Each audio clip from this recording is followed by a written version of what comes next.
Hello student, welcome to my channel again. हम business studies का chapter number 1 कर रहे थे क्लास 12 का, जिसमें लास्ट वीडियो में हमने importance and nature of management complete किया था। इस वीडियो में हम इस चैप्टर को कंप्लीट करेंगे। चलिए स्टार्ट करते हैं हम अपने चैप्टर को लेवल्स ऑफ मैनेजमेंट से। तो there are three level, top, middle and lower. Lower level को ही सुपरवाइजरी लेवल भी कहा जाता है या ऑपरेशनल लेवल भी कहा जाता है। ठीक है, ये overall upward and downward two side process है। ठीक है, सो देखते हैं लेवल ऑफ मैनेजमेंट जो जनरली रेफ़र करता है, this is the arrangement of managerial position in an organization, जो कि डिफाइन करता है टॉप क्या है, मतलब the most senior person, and then the chain between the junior and senior, that is middle, then supervisory या operational level who are working for the company production. Then so levels of management just arrangement of managerial activities होता है। ठीक है, चलिए next top level. सबसे पहला level जो होता है टॉप लेवल, आपने ये देखा पिरामिड। पिरामिड का एक रीज़न है, ठीक है, क्योंकि टॉप में जो पिरामिड का जो टॉप पॉइंट है उसमें बहुत कम स्पेस रहती है। मींस इसका मतलब है ये है कि टॉप मैनेजमेंट में सिलेक्टेड और लिमिटेड नंबर ऑफ मेंबर्स होते हैं। ठीक है, फिर मिडिल, वो उससे थोड़ा सा बड़ा होता है। क्यों? क्योंकि वहाँ पर आपके डिपार्टमेंट के मैनेजर्स आते हैं। So there are various department in an organization, तो उतने ही मैनेजर्स भी आएंगे। दैट्स वाई वो कंपेयरिंग टू टॉप मैनेजमेंट बड़ा होता है। देन लोअर लेवल या ऑपरेशनल लेवल, वहाँ पर सुपरवाइजर पर्सनस आते हैं, ऑपरेटिव पर्सनस आते हैं, फ्लोर इंचार्जेस। सो वो कंपैरेटिवली टॉप एंड मिडिल ज़्यादा बड़ा होता है, नंबर ऑफ़ पीपल वहाँ ज़्यादा होते हैं, इसलिए उसे थोड़ा बड़ा। हम लेबर्स को काउंट नहीं करते, उसका रीज़न पता है क्या है? लेबर कॉन्ट्रैक्टर्स के अकॉर्डिंग लेबर्स कंटिन्यूसली चेंज होती है। जब डिमांड बहुत ज़्यादा होती है प्रोडक्ट की और प्रोडक्शन बहुत ज़्यादा करना होता है, तो हमें हाई लेवल ऑफ लेबर लगती है, मतलब ज़्यादा लेबर अप्लाई करनी होती है। बट जब डिमांड नहीं रहती, नॉर्मल प्रोडक्शन टाइम चलता है, तो हमें लेबर कम लगती है। इसलिए हम लेबर्स को कभी मैनेजमेंट के लेवल्स में नहीं लेके आते हैं, क्योंकि they are not a managerial act, they are not doing any managerial activity, they are just working accordingly. जो उनका सीनियर बोलेगा दे आर वर्किंग। सो उस वजह से इसमें इंक्लूड नहीं किया जाता, और पिरामिड का शेप इसीलिए दिया गया है लेवल ऑफ मैनेजमेंट को। Then so this level of management जो टॉप लेवल है वो रिस्पॉन्सिबल होता है पूरे तरीके से बिजनेस की पॉलिसीज़ और सारे बड़े डिसीजंस लेने के लिए। ठीक है, ये एक तरीके से एडमिनिस्ट्रेटिव फंक्शंस को परफॉर्म करते हैं, तो वो मैनेजरल फंक्शंस। ठीक, इसके अंदर कौन कौन आ जाएगा? आपके सीईओ, सीएफओ, आपके शेयर होल्डर्स, आपके कंपनी मैनेजर्स। ये ध्यान रखिएगा, मैनेजर लग गया इसका मतलब ये नहीं कि वो मिडिल लेवल में चला जाएगा, नहीं। जो कंपनी मैनेजर होता है ना, he is comparatively working according to the top management. इसलिए कंपनी मैनेजर पर्सन वो होता है जो होल ऑर्गेनाइजेशन को अपने अंडर में रखता है और उसी के अंडर में रह के मिडिल लेवल काम करता है। देन इसलिए कंपनी मैनेजर को ऊपर इंक्लूड किया जाता है। तो ये टॉप लेवल मैनेजमेंट हो गए। अब इनके फंक्शंस क्या होते हैं? तो जनरली कंपनी को करना क्या है, गोल क्या है, ऑब्जेक्ट क्या है, वो भी यही डिसाइड करेंगे। प्लान प्रिपेयर करना, पॉलिसीज़ डिसाइड करना, इंस्ट्रक्शन टू डिपार्टमेंट, जितने डिपार्टमेंट्स हैं, मींस मिडिल लेवल के जितने डिपार्टमेंट्स हैं उनको सारे इंस्ट्रक्शन देना। एग्जीक्यूटिव्स जो मिडिल लेवल में वर्क कर रहे हैं उनको अपॉइंट करना, कोऑर्डिनेशन एक्टिविटीज़ परफॉर्म करना, कंट्रोल ऑफ डिपार्टमेंट। ऑब्वियसली आप उनको ऑर्डर दे रहे हैं तो you have to control also. So maintain relationship with outsider, means आपके बाहर के लोग जो आपकी कंपनी से अपना काम करवाना चाहते हैं या आपके साथ डील करना चाहते हैं, उनके साथ डील करने की रिस्पॉन्सिबिलिटी भी टॉप लेवल की होती है।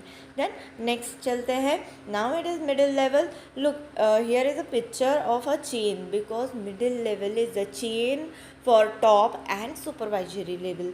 ठीक है, so managers are responsible, means the middle level are responsible for executing the plan formulated by the top management. जो टॉप मैनेजमेंट ने बनाया है उसे उसे अप्लाई करना, उसे अपने काम में लाने का काम होता है मिडिल लेवल का।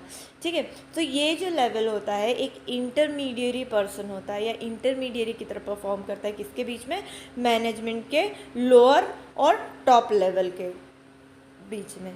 ठीक है, अब इसके फंक्शंस क्या होते हैं, closer watch on day to day, रोज़ के रिजल्ट्स क्या है, आज जो काम दिया था वो हुआ या नहीं, ऑपरेटिंग डिसीजंस में पार्टिसिपेट करना, पॉलिसीज़ को अप्लाई करना, कम्युनिकेट करना लोअर ग्रेड को पॉलिसीज़, प्लानिंग एक्टिविटीज़ को अपने डिपार्टमेंट के अंडर में या अपने डिपार्टमेंट के काम को एक प्लानिंग के अंदर लेके आना कि कैसे करना है, अपने लोअर लेवल को डायरेक्शन प्रोवाइड करना, परफॉर्मेंस एम्प्लॉय परफॉर्मेंस को इवैल्यूएट करना, टॉप लेवल को रिपोर्ट करना, कोऑपरेट होना अपने डिपार्टमेंट में, और सबसे इम्पॉर्टेंट ये अपने एम्प्लॉयज़ जूनियर्स को मोटिवेट भी करते हैं। ठीक है, तो इस तरीके से जो मिडिल लेवल है वो supervisory as well as top level दोनों के लिए रिस्पॉन्सिबिलिटीज़ परफॉर्म करते हैं। ठीक है, next is lower level management. Lower level management को ही ऑपरेशनल और सुपरवाइजरी लेवल कहा जाता है। इसके अंदर कौन कौन आता है, आपके फोरमैन, सुपरवाइजर्स आ गए, आपके फाइनेंस और अकाउंट ऑफिसर्स आ गए जो अकाउंटेंट और ये होते हैं ना, सेल्स ऑफिसर्स हो गए, etcetera etcetera, marketing and all. तो इस तरीके से वो पर्सन होते हैं। जनरली ये क्या करते हैं, वर्कर्स के साथ मिलकर काम करते हैं, उनके परफॉर्मेंस को इवैल्यूएट करते हैं और उनके जो लेबर होते हैं उनके परफॉर्मेंस को इवैल्यूएट करके मिडिल लेवल को रिपोर्ट करते हैं। ठीक है, सो इसके फंक्शंस क्या होते हैं, डे टू डे एक्टिविटीज़ मतलब ऑपरेशनल एक्टिविटीज़ को प्लान करना कि आज हमें कितना काम कैसे करना है, कितनी देर में करना है, जॉब टास्क जो कि लेबर्स को असाइन की जाती है, फीडबैक जो है वो अपने हायर लेवल मतलब मिडिल लेवल तक पहुंचाने का काम करता है, टेकिंग करेक्टिव एक्शन, सही मतलब प्रॉब्लम आने पर उसको फेस करना और उसके लिए सही डिसीजन लेना, पर्सनल कांटेक्ट एम्प्लॉयज़ के साथ बनाना मतलब एक गुड और हेल्दी रिलेशनशिप मेंटेन करना अपने एम्प्लॉयज़ के साथ, लिंक करना मिडिल और वर्कर्स के बीच में। देखिए मिडिल लेवल खुद नहीं जाता, जैसे टॉप और सुपरवाइजरी लेवल के बीच में मिडिल लेवल है ना, वैसे वर्कर मींस लेबर और मिडिल लेवल के बीच की चेन है ऑपरेटिंग लेवल्स।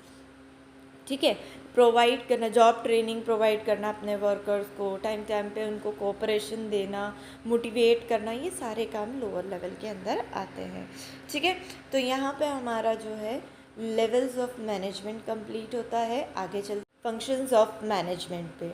तो फंक्शंस ऑफ मैनेजमेंट, तो भाई मैनेजमेंट हम कर तो रहे हैं, बट मैनेजमेंट काम कैसे करता है, ऐसा थोड़ी मैनेजमेंट बोल दिया तो काम हो गया। मैनेजमेंट डिफरेंट 5 कैटेगरीज या 5 स्टेप्स में काम करता है। ये तो थी मॉडर्न कंडीशन, ये हमें दिखाई दे रहा है कि 5 स्टेप होती है, बट पता है ट्रेडिशनल वे में मैनेजमेंट की 6 स्टेप्स हुआ करती थी। अगर आप फेयोल की थ्योरी को पुराने टाइम के लिए उठा के, जब फेयोल ने डेवलप की थी, उठा के देखेंगे तो उसमें आपको 6 स्टेप दिखेंगे, और वो 6 कौन सी, सेम एज 5, और लास्ट वन इज कोऑर्डिनेशन। ठीक है, but in modern management this is proved by many author that coordination is the essential part between all the functions of management। Her function के बीच में coordination बहुत ज़रूरी है, इसलिए उसे स्टेप नहीं माना जाता, उसे इसका एक एसेंशियल पार्ट माना जाता है। देखिए भाई 4 मार्क्स और 3 मार्क्स दोनों में से 1 मार्क में ये क्वेश्चन आता ही है, द मोस्ट इम्पॉर्टेंट।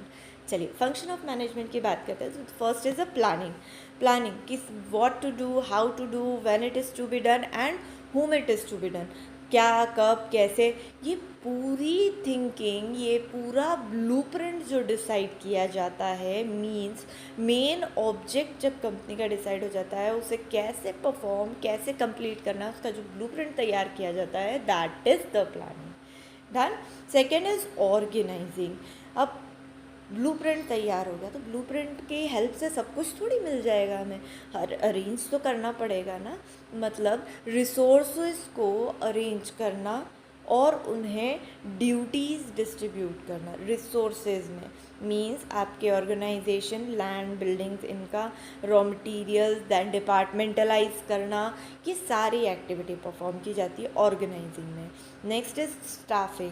भाई डिपार्टमेंटल बन गए हैं, बट क्या डिपार्टमेंट बिना ह्यूमन रिसोर्सेज के काम शुरू कर सकते हैं? नहीं, टेबल कुर्सी कोई काम नहीं कर सकती, उन्हें तो जगह से हटाने के लिए भी एक ह्यूमन रिसोर्स चाहिए। इवन मशीनरी भी आप करोड़ों के ले आइए, उसे चालू करने के लिए भी ह्यूमन रिसोर्स चाहिए। So next is staffing. ठीक है, तो स्टाफिंग कंडीशन क्या है? जिसमें right person for right job perform किया जाता है। एक सही व्यक्ति सही काम के लिए अपॉइंट किया जाता है according to department. Middle level भी अपॉइंट होते हैं, लोअर लेवल्स भी अपॉइंट होते हैं, that is staffing. Next is directing. Staff रख लिया, वो भला ही 10 साल एक्सपीरियंस होल्डर क्यों ना हो, हर कंपनी अपनी एक पॉलिसी, अपनी एक स्ट्रैटेजी पे काम करती है, और जब भी कोई पर्सन नया आता है तो उस कंपनी के लिए ही इज़ कम्प्लीटली फ्रेशर। बहुत ज़्यादा सिखाने की ज़रूरत नहीं पड़ती, बट वो पर्सन आपकी कंपनी की पॉलिसी स्ट्रैटेजीज़ के लिए नया है, काम के लिए नया नहीं है। तो जब तक वो पॉलिसी स्ट्रेटेजी नहीं सीख जाता, उसे डायरेक्शन की बहुत ज़्यादा ज़रूरत होती है। So that is the directing activity. Next last one is controlling. How to control your employ और प्लानिंग एक्टिविटी। अब आपने स्टैंडर्ड तो डिसाइड कर दिया, पर अगर आप एक्चुअल परफॉर्मेंस को स्टैंडर्ड से नहीं देखेंगे तो आप उसको कैसे बताएंगे कि यू आर इफेक्टिव और एफिशिएंट और नॉट। ठीक है, सो उस कंडीशन में क्या होता है, आपने सोचा 100 यूनिट बनाएंगे, पर एट लास्ट दिए गए समय के अंदर आपकी 20 यूनिट भी कंप्लीट नहीं हुई। क्या आप इफेक्टिव हैं या एफिशिएंट? दोनों में से कुछ भी नहीं। बट 100 यूनिट बन गई, बट उसकी कॉस्ट 2% से बढ़ गई, तो you are effective but not efficient. But अगर मान लीजिए 100 यूनिट भी बनी है और कोई कॉस्ट भी नहीं इंक्रीज हुई, तो इफेक्टिव और एफिशिएंट आप दोनों हैं। ठीक है, so this is the 5 function of management. But अब देखिए, प्लानिंग के बिना आप रिसोर्स अरेंज कर सकते हैं क्या? पॉसिबल नहीं। और रिसोर्स ही नहीं है आपके पास, तो how do you know how much man power you required for your organization? आपको पता ही नहीं है आपको कितनी ह्यूमन रिसोर्सेज चाहिए, तो आप स्टाफिंग ही नहीं कर सकते। और स्टाफ ही नहीं होगा तो डायरेक्ट किसे करेंगे? और डायरेक्टिंग ही नहीं है तो कंट्रोलिंग कैसे होगी? And planning and controlling backward forward looking activities है। ठीक है, सो अभी मैंने आपको बताया एक दूसरे से जुड़े हुए हैं, तो फिर कोऑर्डिनेशन 6 स्टेप कैसे हो सकती है? इसीलिए अनादर अथर्स ने ये क्लियर कर दिया है कि that coordination is the essential part of the management, not the 6 step. Clear है? चलिए, यहाँ पे हमारे होते हैं फंक्शन ख़त्म, आगे बढ़ते हैं। Coordination. Coordination is the essential part of management, ये चीज़ मैंने आपको पहले ही बता दी, बट अभी मैंने प्रूफ भी करके बताया इवन कि मैनेजमेंट की प्रोसेस में बहुत इम्पॉर्टेंट है। एक दूसरे के बीच में अगर कोऑर्डिनेशन नहीं है तो मैनेजमेंट की प्रोसेस परफॉर्म नहीं होगी, और अगर परफॉर्म नहीं होगी तो मैनेजमेंट ही नहीं रहेगा। ठीक है, so coordination is the essence for the management process. Same as usual levels में भी होता है, हम आगे समझेंगे, बट स्टिल हम कोऑर्डिनेशन को समझते हैं। तो what is mean by the coordination? तो coordination is completely the process of synchronising organisational activity. Synchronising means group decide कर देना, मतलब एक मेन ग्रुप एक्टिविटी परफॉर्म करना। ठीक है, कोऑर्डिनेट करना मतलब एक दूसरे से मिलजुल के काम करना। डिफरेंट डिपार्टमेंट होता है ऑर्गेनाइजेशन में, 10 डिपार्टमेंट है।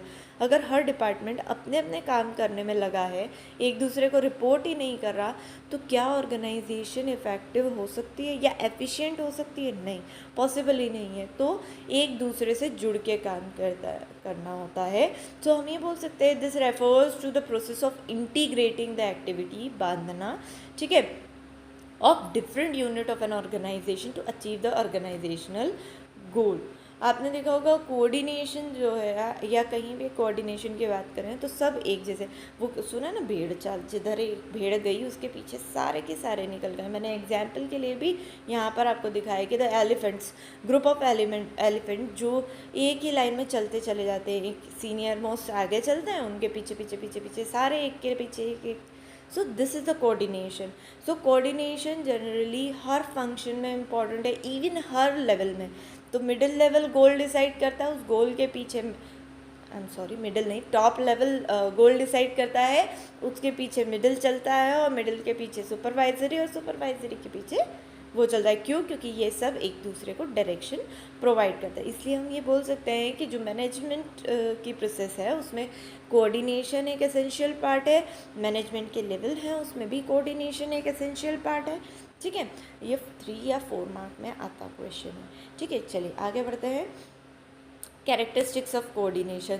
तो कोऑर्डिनेशन के कैरेक्टरिस्टिक्स, फीचर, नेचर, आप तीनों में से जो भी पूछा जाए उसमें यही लिखेंगे. ठीक है. Integration means a group effort है, यूनिफाइंग डाइवर्स है, मतलब इंटीग्रेटिंग एक्टिविटी है, ये कॉमन गोल के लिए काम करवाता है. तो कोऑर्डिनेशन आपको सबको एक साथ लाता है, या ये बोल लीजिए आपके डिपार्टमेंट्स को सिंक्रोनाइज करता है विद अ मेन और सिंगल ग्रुप गोल. ठीक है, तो वही चीज़ इंटीग्रेशन कहलाती है. ठीक. Next, unity of action. यहाँ कोऑर्डिनेशन जो है आपके सारे एम्प्लॉयज़ या सारे लेवल्स या सारी प्रोसेस में एक यूनिटी ऑफ एक्शन लाता है. मीन्स हर पर्सन, हर डिपार्टमेंट एक साथ एक जैसे मिलकर काम कर रहा है, एक दूसरे के साथ सिमिलैरिटीज़ पे. ऐसा नहीं है कि वो आपसे आगे होकर बोल रहा है, आप कोई उसको रिपोर्ट ही नहीं कर रहे. नहीं, एक दूसरे के साथ कोऑर्डिनेट करके काम करना है. जैसे परचेस डिपार्टमेंट है, तो वो आपको अगर प्रोडक्शन डिपार्टमेंट अगर उसको ये नहीं बताएगा कितना प्रोडक्शन होना है, तो वो कैसे बता पाएगा कि रॉ मटेरियल उसके पास इनफ है या नहीं, या उसे और परचेस करना है. So this is the way of unity of action, जो एक दूसरे के साथ मिलकर काम करना सिखाता है. Next, continuous. कोऑर्डिनेशन भी मैनेजमेंट की तरह कभी नहीं रुकता. ठीक है, एक इफ़ेक्टिव और एफिशिएंट मैनेजमेंट तभी है ऑर्गेनाइजेशन का जब उस एसोसिएशन में या उस ऑर्गेनाइजेशन में कोऑर्डिनेशन अवेलेबल हो. तो that's why it is a continuous process. Next is pervasive. Pervasive मतलब यूनिवर्सली एप्लीकेबल. तो कोऑर्डिनेशन हर लेवल पे, हर डिपार्टमेंट में, और क्या बोलते हैं, हर प्रोसेस में, हर जगह एप्लीकेबल है. हमारे घर में भी एक दूसरे के बीच में अगर कोऑर्डिनेशन नहीं है तो उस घर में हमेशा कलेश ही पड़ा रहेगा. ठीक है. So it is pervasive, universally हर जगह कोऑर्डिनेशन इम्पॉर्टेंट है. वो ऑर्गेनाइजेशन हो, वो इंस्टीट्यूट हो, या एक्सेट्रा कुछ भी क्यों ना हो. ठीक है. Next is responsibility of all manager. So coordination बनाना या कोऑर्डिनेशन को कंपनी में डेवलप करना, ये पूरे तरीके से मैनेजर्स की रिस्पॉन्सिबिलिटी होती है. They are completely responsible to maintain the coordination activity in their organization. क्योंकि वो कहते हैं ना, घर में बड़े को देख के छोटे सीखते हैं. तो अगर मैनेजर्स ही कोऑर्डिनेट नहीं करेंगे किसी के साथ, या सीनियर जूनियर में डिफरेंस बनाए रखेंगे, तो वहाँ पर वो काम इफ़ेक्टिवली होना ही नहीं, और ना वो जूनियर कभी सीखेगा कि मुझे लोअर ग्रेड से कैसे कोऑर्डिनेट करना है. ठीक है. इसलिए मैनेजर्स को रिस्पॉन्सिबल बनाया जाता है कि कोऑर्डिनेशन की रिस्पॉन्सिबिलिटी आपकी है. ठीक है. Next is deliberate function. तो कोऑर्डिनेशन है वो डिफरेंट पीपल में डेलिब्रेट मैनर में अप्लाई किया जाता है. जो मेंबर्स होते हैं डिफरेंट डिपार्टमेंट्स के, वो एक दूसरे के साथ बहुत कोऑपरेटिव होते हैं, कोऑर्डिनेट करते हैं, और एक दूसरे को चीज़ों को जो कि उनकी स्पिरिट्स को डेवलप करता है, मतलब यूनिटीज़ को डेवलप करता है. दैट्स वाई ये कहा जाता है कि डेलिब्रेट फंक्शन भी है ये हमारा. ठीक. इसे डेलिब्रेट फंक्शन डिक्लेयर करने के बाद ही उसे प्रोसेस में से 6 फंक्शन से निकाला गया है. कारण क्योंकि ये डेलिब्रेटली यूज़ किया जाता है हर जगह पर, हर लेवल पर, या हर पर्सन, हर डिपार्टमेंट में, या हर एक्टिविटीज़ में अप्लाई किया जाता है. That's why it is deliberate function, not a single managerial function. ठीक है. Next, importance of coordination. क्यों ज़रूरी भाई कोऑर्डिनेशन, क्या करना है कोऑर्डिनेशन का. बट कोऑर्डिनेशन के बिना कोई ऑर्गेनाइजेशन इफ़ेक्टिवली या एफिशिएंटली वर्क नहीं कर सकती. आपके रिसोर्सेज का वेस्टेज होना ही है. ठीक है. चलिए, तो इम्पोर्टेंस ग्रोथ इन साइज. आप अपने जिस भी ऑर्गेनाइजेशन की बात करें हम, अगर वहाँ के एम्प्लॉयज़ में एक दूसरे में कोऑर्डिनेशन नहीं है, डिपार्टमेंट कोऑर्डिनेट नहीं कर रहे हैं, तो उस ऑर्गेनाइजेशन की ग्रोथ पॉसिबल नहीं, ना तो वो ग्रोथ करेगा, इवन सर्वाइविंग भी बहुत मुश्किल हो जाएगा, प्रॉफिट तो जाएगा ही जाएगा, और इसके अलावा ये बोल रहे हैं तो उसकी गुडविल भी जाएगी। ये चीज़ें बहुत जल्दी हमारे एक्सटर्नल फैक्टर्स तक पहुंचती है, और किसी भी ऑर्गेनाइजेशन नॉन कोऑपरेटिव या नॉन कोऑर्डिनेशन है या नॉन कोऑर्डिनेटेड पीपल हैं, तो उस ऑर्गेनाइजेशन की गुडविल भी मार्केट में ख़राब होती है, तो वो ग्रोथ ही नहीं कर पाता। और जिस ऑर्गेनाइजेशन में हर डिपार्टमेंट, हर पर्सन, सीनियर जूनियर एक कोऑर्डिनेशन, एक सपोर्ट के साथ काम करते हैं, हेल्दी रिलेशनशिप या हेल्दी एनवायरनमेंट मेंटेन करते हैं, उस ऑर्गेनाइजेशन का ग्रोथ अपॉर्चुनिटी बहुत ज़्यादा होता है। ठीक है, सो कोऑर्डिनेशन अपने ऑर्गेनाइजेशन की ग्रोथ के लिए भी इम्पॉर्टेंट है। Next second is functional differentiation. तो डिफरेंट फंक्शंस को एक साथ लेके आने का काम कोऑर्डिनेशन का है। ठीक, सो डिफरेंट फंक्शंस को एक साथ लेके आने का, या एक वो कहते हैं ना, एक ग्रुप में, एक यूनिटी में, एक यूनाइटेड करने का काम कोऑर्डिनेशन करता है। तो भाई अगर मान लीजिए रॉ मटेरियल प्रोडक्शन का पर्सन है, तो प्रोडक्शन पर्सन आपके परचेस पर्सन से कोऑर्डिनेट करता चलेगा, फिर सेल्स जो है वो प्रोडक्शन वाले से, मार्केटिंग वाला सेल्स वाले से, ऐसे आपके एचआर से कोऑर्डिनेशन चलता रहे। तो इस तरीके की जो एक्टिविटी है, तो फंक्शनल डिफ्रेंसीशन बताती है कि डिफरेंट फंक्शंस को भी एक साथ जोड़ने का काम कोऑर्डिनेशन करता है, इसलिए ज़रूरी है। And third one is the specialization. Coordination specialization का फ़ायदा देता है। क्यों? क्योंकि सीनियर जो है वो अपने जूनियर्स के साथ मिलके काम करता है, तो उसे एक स्पेशलाइज दिया है, उस जो भी एक्टिविटी परफॉर्म कर रहे हैं या जो भी डिपार्टमेंट है, उसके स्पेशल नॉलेज पर्सन के साथ काम करने का मौका मिलता है, जिससे आपके एम्प्लॉयज़ में एक डेवलपमेंट, एक ट्रेनिंग कंडीशंस बन जाती है, जो कि उनके डेवलपमेंट, ग्रोथ अपॉर्चुनिटी के लिए इम्पॉर्टेंट होती है। ठीक है, इसलिए स्पेशलाइजेशन व्यू पॉइंट से भी कोऑर्डिनेशन इम्पॉर्टेंट है। डन। सो यहाँ पे हमारा चैप्टर नंबर 1 ख़त्म होता है, और ये वीडियो हमारी चैप्टर नंबर 1 को ख़त्म करती है। Thank you for the watching the video. Please like, share and subscribe.